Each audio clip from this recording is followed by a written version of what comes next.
ሻሎም ሻሎም ሻሎም ቤተሰብ እግዚአብሔር አምላክ ሰላም ጸጋ ምሕረት ናይ ክርስቶስ ምስ ኩልኩም እዩ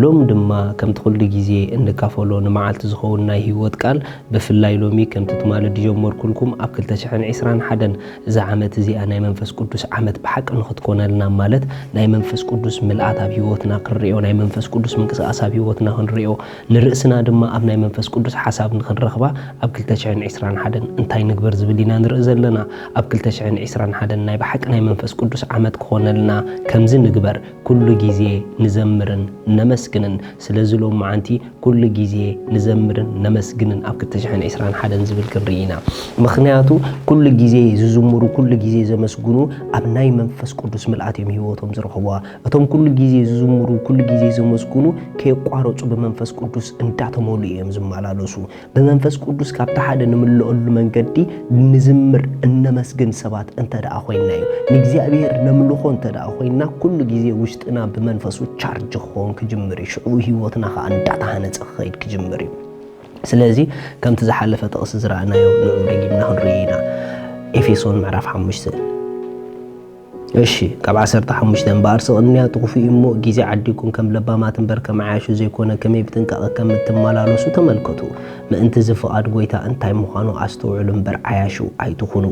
ዝርገታለውም በወይኒ አይትስከሩ ግና ኸኢሉ በመዝሙሩን በመስካናን بمنفساو كنين بلبخم نويتا أنا تقنيكمولون أنا درسكمولون نحدكم أنا تزاربكم من منفسي ملاكم ريكم كابتا حد بمنفس نملألو من قدي بمزمورون بمسكانان إلو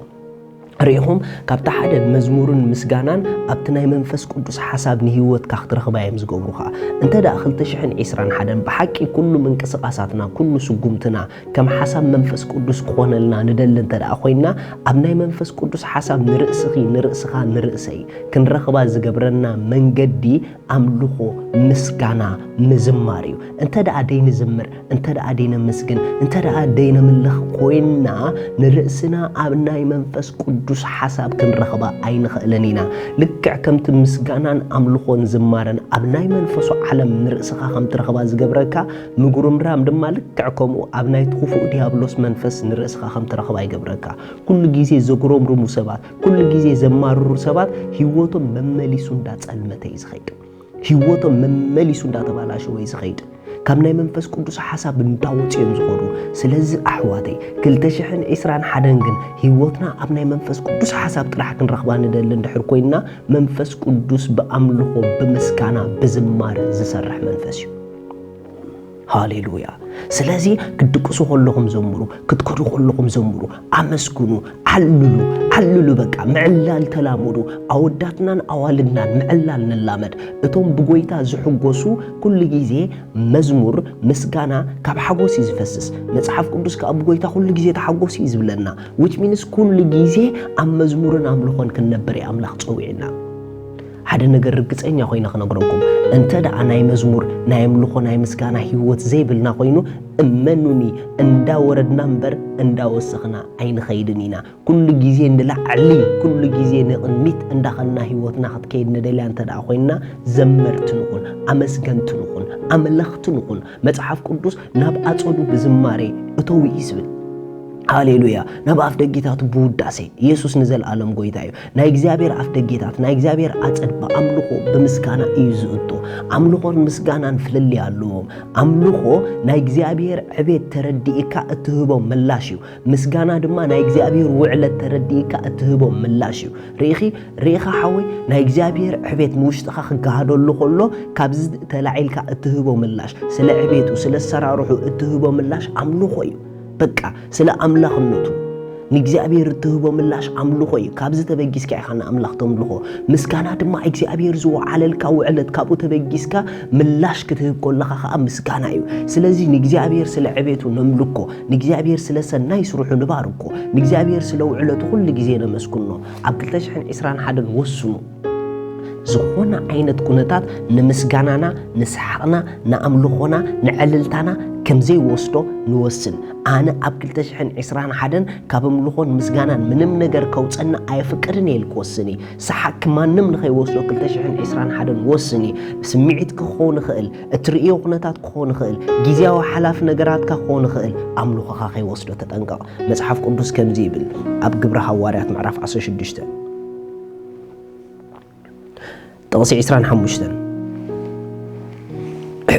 ካብ ጥቕሲ 24 ከምብየ ንሱ እዚ ትእዛዝ እዚ ምስ ተቐበለ ከዓ ናብቲ ውሽጢ ቤት ማእሰርቲ ኣእትዎም ኣእጋሮም ከዓ ኣብ ጉንዲ ኣጽኒዑ ኣሰረ ፍርቂ ለይቲ ምስ ኮነ ድማ ጳውሎስን ሲላስን ንኣምላኽ እናለመኑ ብዜማ የመስግኑ ነበሩ እቶም እሱራት ድማ ይሰምዕዎም ነበሩ ብድንገት ድማ መሰረታ ቤት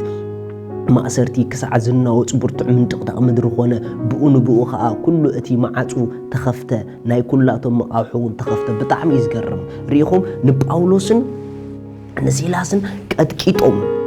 ብጣዕሚ ዝገርም ቀጥቂጦም ምስ ቃንዝኦም ምስ ደሞም ኣጽኒዖም ኣብ ጉንዲኦም ኣሲሮሞም ነገር ግን እዚ ዘሎ ኩነታት ማእሰርቶም ቃንዝኦም መቐጥቃጦም ግን ንኣምልኾኦም ንምስጋኖም ግን ኣይወሰዶን ኣከምዚ ሰዓት ንኣምላኽ ምስጋና ኸቡ ጀሚሮም ምኽንያቱ ናቶም ምስጋና ካብ ደገ ተበጊሶም ዘይኮነስ ንእግዚአብሔር ካብ ዕቤቱን ካብ ውዕሎቱን ተበጊሶም ስለ ዘምልኽዎ ዝነበሩ መንፈሶም ኩሉ ግዜ ንምስጋና ድልው ነይሩ ዳስዋይ ኣብቲ ዘይምችእ ኩነታት ከምልኹ ከለዉ እግዚአብሔር ምላሽ ክህብ ከሎ ንርኢ ስለዚ ኣሕዋት ርግፀኛ ኮይና ክነግረኩም ዝደሊ ንኸይተመስግኑ ምንም ምኽንያት የብልኩም ንዘጋጠመ የጋጥምኩም ንኸይትዕልሉ ንኸይተመስግኑ ንኣምላኽ ክብሪ ንኸይንህብ ምንም ምኽንያት የብልናን ሎማ ሓደ ሰብ ይወስን ኣብ 2021 ብዝሪኦ ኣምልኾ ኣይወሰደንን እዩ ብዝሪኦ ምስጋና ኣይወሰደንን እዩ ብዝስምዐኒ ስምዒት ዕልልታይ ካብ ኣፈይ ኣይወሰድን እዩ ክዕልለ ክስሕቕ ከመስግን ይበሉ ሓደ ነገር ክነግረኩም ሓያላት ንኹነታቶም ብሰሓቕ ዝቕይሩ ሰባት እዮም ሓያላት ንኹነታቶም ብምስጋና ድግልብጡ ሰባት እዮም ብትኽክል መንፈሳውያን ሰባት ንነገር ብኸምዚ መልክዕም ዝቕይርዎ ኣነ ንስኹምን ድማ እዚ መገዲ ሎሚ ንከተሎ ብዕልልታ ነቲ ዘይድሓን ናብ ድሓን ነምፃዮ ብዕልልታ ነቲ ዘይምቹእ ነገራት ናብ ምቹእ ነገር ነምፃዮ ብስምዒትና ብዝስምዐና ነገር ኣምልኾናን ምስጋናን ኣይነቋርፅ መጽሓፍ ቅዱስ ከምዚ ይብል መዝሙር ዳዊት